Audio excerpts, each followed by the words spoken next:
Já estamos de volta com o programa Empreender Tecnologias. E hoje nós vamos conhecer um pouco mais, junto com o professor Anderson Bensal, Indalécio, a respeito das reflexões sobre como educar em um mundo nativo digital. Esse é o nosso tema, desde o início nós estamos aqui falando sobre isso. O Anderson, ele é mestre pela Universidade de São Carlos, a Federal de São Carlos, é também licenciado em Educação Física e Pedagogia e também Filosofia. Tem várias especializações, tem um grupo de estudos, um núcleo de estudos e pesquisas sobre a escola de Vygotsky. É vinculado à Universidade também de São Carlos. Docente aqui da Unifev, assessor pedagógico da Secretaria Municipal de Educação de Votuporanga, palestrante, fundador e gestor do blog mundonativo-digital.com e autor do livro Reflexões sobre Educar em um Mundo Nativo Digital. Eu confesso, Anderson, que a primeira vez que eu tive contato com o seu livro, eu falei, bom, esse tinha mesmo que ser o tema de um programa. Quando você fez o lançamento, a gente já até começou a entabular no início do ano essa possibilidade. Agora eu fico muito feliz de você estar aqui com a gente no programa, compartilhando o seu conhecimento com os nossos telespectadores. Mas vamos lá, vamos falar sobre as principais dificuldades que os professores estão enfrentando nesse novo contexto mundial de comunicação e informação. Certo. Ao meu ver, uma das questões é que os professores não se sentem preparados ainda para lidar com esse contexto informacional, em grande medida, que está surtindo desafios educacionais graves dentro da escola. Sim. Um dos dilemas é a formação inicial dos professores, né? É preciso incrementar disciplinas que tratem desse tema, né? Eu vejo que na Unifev já está caminhando nesse sentido, né? Os alunos das licenciaturas têm disciplinas que discutem isso e também o EAD, né? Eles estão tendo contato com a educação à distância, que ao meu ver, é muito rico, né? Você ter essa dimensão de você estudar à distância também, isso agrega muito, né? Um outro desafio é a estrutura. Muitas escolas no Brasil não estão preparadas para receber esse aluno que almeja ter contato com a tecnologia. Os professores às vezes ficam de mãos atadas, às vezes são até bem preparados para utilizar, mas não dispõem dos recursos para essa utilização. Muitas escolas no Brasil, e a gente tem um censo que diz isso, 40% das escolas do Brasil têm dificuldades de acesso à internet básica. Né? Quanto mais você tem uma banda larga na sua escola para você fazer trabalhos de pesquisa, trabalhos pedagógicos de uma dimensão que deve existir.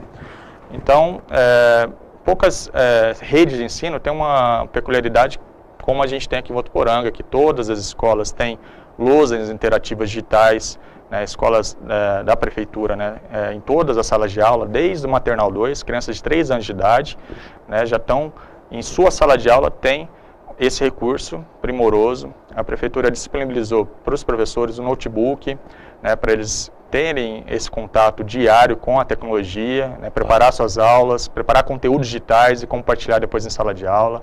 Escolas com Wi-Fi e laboratório de informática. Então, essas duas questões, preparação, formação continuada de professores, é imprescindível, e também ter a estrutura mínima para você poder fazer um trabalho. São os dois desafios, além de, eu acho que a formação continuada supre um pouco disso, preparar o professor para enxergar essa nova realidade. Claro. Né? Não adianta o professor ter em mente que ele vai dar a mesma aula que ele dava 10 anos atrás, e essa aula vai ser exitosa, vai ter sucesso e vai contribuir para o aprendizado do aluno. As mudanças são rápidas e significativas, né? E eu vejo assim, se a gente pegar um piloto de avião do início do século passado e trazer ele para pilotar uma nave hoje, ele vai sentir muita dificuldade. Com certeza. Né? Se a gente pegar um cirurgião do início do século passado e trazer para uma sala de cirurgia hoje, ele vai ter muita dificuldade também para utilizar todos aqueles instrumentos. Se a gente pegar um professor do início do século passado, às vezes vai sentir muita vontade numa sala de aula hoje, porque a gente ainda enxerga em muitas escolas no mundo, né, carteiras enfileiradas, o professor em destaque, né, tem até um palquinho ali para ele ficar em destaque como centro de saber. Né, essa é a educação tradicional que o aluno de hoje não mais tem uma conexão com esse tipo de aula, não favorece mais para o aprendizado dele. Então a escola tem que repensar, né, seu papel, os professores têm que repensar suas práticas, e tem que criar uma cultura escolar focada em analisar as demandas educacionais dos nativos digitais. Sim. E se preparar para isso. Muito bacana, muito bom. Agora, você pode compartilhar algumas experiências de sucesso na qual a tecnologia tenha sido aliada nos processos educativos nas escolas? Com certeza. Existe um ginásio experimental de novas tecnologias educacionais, o GENT. Foi uma experiência da Prefeitura do Rio de Janeiro, criou uma escola modelo para a utilização da tecnologia em parceria com a iniciativa privada, e eles quiseram verificar se realmente ia ser um sucesso. Colocou no meio da Rocinha, a primeira unidade do GENT, e lá é uma escola que é pensada por estudiosos da área de educação e tecnologia. A escola não tem paredes, não tem sala de aula, são nichos, né, 4, 5 alunos de diferentes faixas etárias, do ciclo 2 do ensino fundamental, tem alunos do 6º ano, do 7º, do 8º, do 9º, juntos, né, em carteiras circulares, um professor mediador, e todos eles têm recursos tecnológicos em mãos, notebook, tablet, né, Wi-Fi, banda larga. Então o professor coloca ali algum assunto e ele conduz mediando o aprendizado. Está sendo um sucesso, tem uma matéria, para quem se interessar, tem uma matéria no blog Mundo Nativo Digital a respeito disso, né? Então é um modelo de escola pensado exatamente nesse contexto.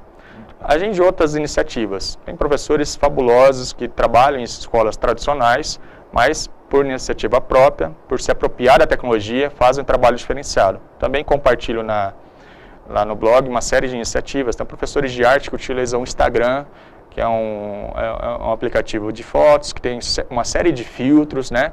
E os filtros têm nomes de correntes da arte, né? Pop art. Então ele contextualiza com os alunos utilizam o celular para tirar fotos, e contextualiza isso depois em sala de aula, do conceito da aula, do objetivo educacional que ele traçou, né? E você me dá licença, também eu vou compartilhar algumas experiências que a gente, por onde eu passo, dando cursos, palestras, eu vou divulgando um pouco do meu trabalho, e a gente tem um grupo do WhatsApp de professores do Brasil todo, né, professores que têm exatamente essa iniciativa de fazer a diferença utilizando a tecnologia. Claro. E eu comentei que viria participar do seu programa, nesse grupo, eles falaram e pedir sugestões, né, que vocês estão trabalhando aí, porque eu possa compartilhar no programa, eu acho que eles vão ficar felizes se eu mencionar aqui. Claro. Tá, a professora Terezinha, escola estadual no município de Marco, no Ceará, trabalhou com cursos básicos de informática, os alunos de uma comunidade carente. Ela fez trabalho dando aí contato desses alunos, utilizando Google Drive, PowerPoint. Então, esses alunos que afastados da tecnologia, né? Porque Sim. A gente às vezes compreende esses alunos que estão muito próximos da tecnologia, mas têm ainda nativos digitais, ou seja, nasceram nesse contexto informacional, mas eles, por questões socioeconômicas, não têm contato. Então, ela faz um trabalho fabuloso lá no Ceará. A professora Roberta Mello também, ela é pesquisadora, doutoranda em educação, ela faz um trabalho muito interessante com a informática em sala de aula, na escola Dona Geni, em Tapetinga, na Bahia, tá? Ela faz um trabalho muito interessante. E o trabalho também da professora Kátia, tá? Ela até menciona aqui, citar o Plano Nacional de Educação, né, que é de 2014 a 2020, a meta do uso de tecnologias digitais na educação, mas como colegas citam aqui no grupo também, ainda há um distanciamento do poder público no investimento da tecnologia em sala de aula, né? Muitos, claro. Eles citam assim, que eles têm encorajamento para fazer a diferença, porém, eles não dispõem dos recursos na escola. Até menciono uma coisa que eu lamentei, assim, teve laboratórios implantados em algumas escolas lá na Bahia que foram fechados, porque a rede elétrica da escola não comportava. Então eles preferiram fechar o laboratório de informática da escola, claro, do que promover modificações necessárias para o funcionamento dele, né? Tem a professora também, Keila Souza, ela é mestranda em educação, ela fez um trabalho em Jacobina, na Bahia, com alunos, formação de alunos utilizando redes sociais, Facebook,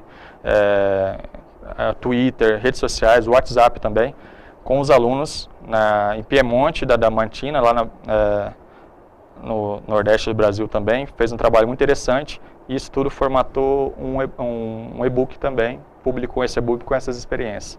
Então, eu agradeço os professores aqui do Brasil todo que compartilham conosco essas experiências. É fabuloso a gente ver que tem gente querendo fazer a diferença utilizando a tecnologia. Com certeza. Existem alguns caminhos que podem nortear o trabalho dos professores e da escola nesse novo contexto educativo? Com certeza. Eu sugiro que, primeiro, busque formação, cursos, leituras, né? E não é só, professores normalmente eles querem técnica pronta, né? Eles querem qual que é a receita do bolo? Não tem, eu não conheço os alunos. Existem alguns caminhos, mas você primeiro tem que refletir, observar o contexto para direcionar as metodologias adequadas, né? Não existe as técnicas já prontas que vai ser sucesso em Votuporanga, em São Paulo, em Manaus, não existe isso. Então, claro, o professor tem que se preparar. Então, a formação sempre reflexiva, crítico-reflexiva. Então, as leituras fazem diferencial nesse sentido. Também buscar um instrumento que ele vai utilizar, né?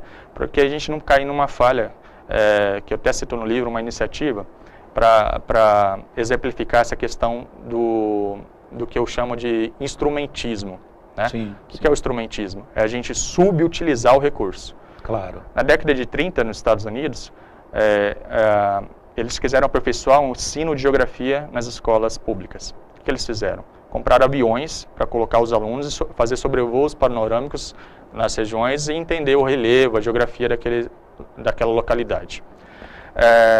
O que eles fizeram? Colocaram dentro dos aviões salas de aula tradicionais, fileiras, a lousa, e os alunos passavam mais tempo fazendo lições do que propriamente olhando pela janela dos aviões o que eles deveriam aprender ali e vivenciar de uma forma magnífica.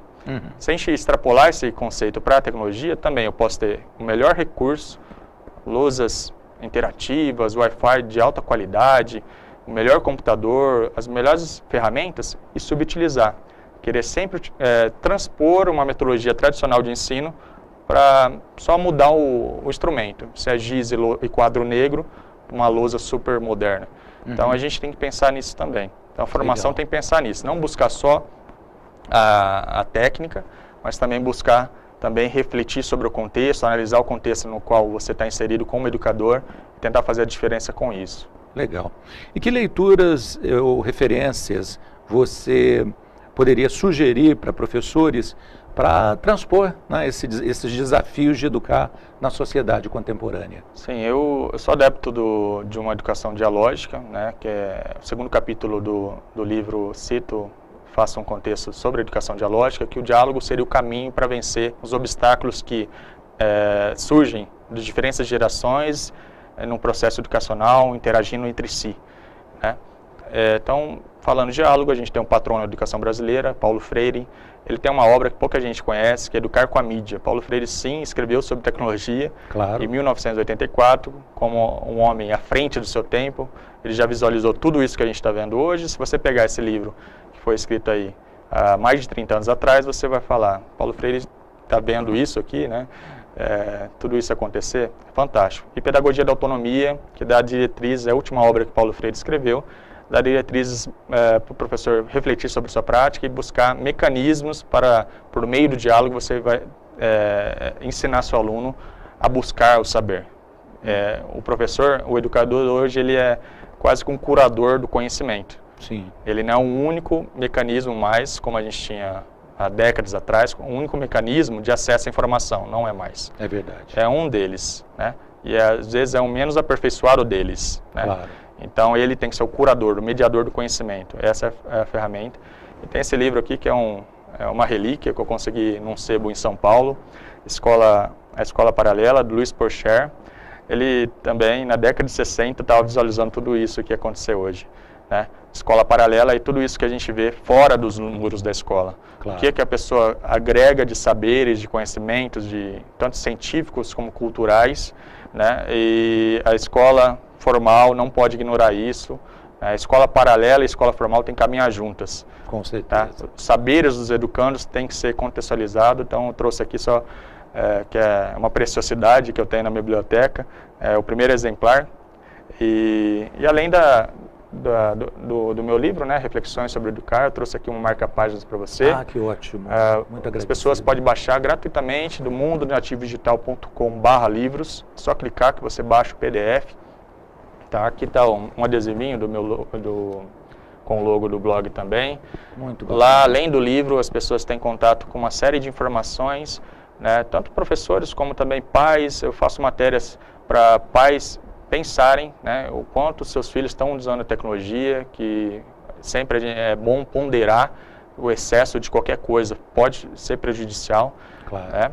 E além de ferramentas, instrumentos, cursos, formações continuadas que as pessoas podem encontrar tudo com acesso gratuito no mundonativodigital.com. Muito bacana. Agradeço muito a sua presença. Eu acho que compartilhar com os telespectadores, principalmente com os educadores que eventualmente nos assistem, todo esse conhecimento, toda essa reflexão é extremamente positivo. Te agradeço por ter respondido mais uma vez o nosso convite. E quem sabe numa próxima oportunidade, com um novo livro, a gente se encontra aqui novamente. Perfeito. Muito obrigado, professor. Eu agradeço a você também que de casa nos acompanhou, desejo a você uma ótima semana. Na próxima semana temos um encontro marcado aqui na TV Unifev. E você não pode faltar, canal 55 analógico, 53.1 canal digital. Até a próxima semana. Tchau!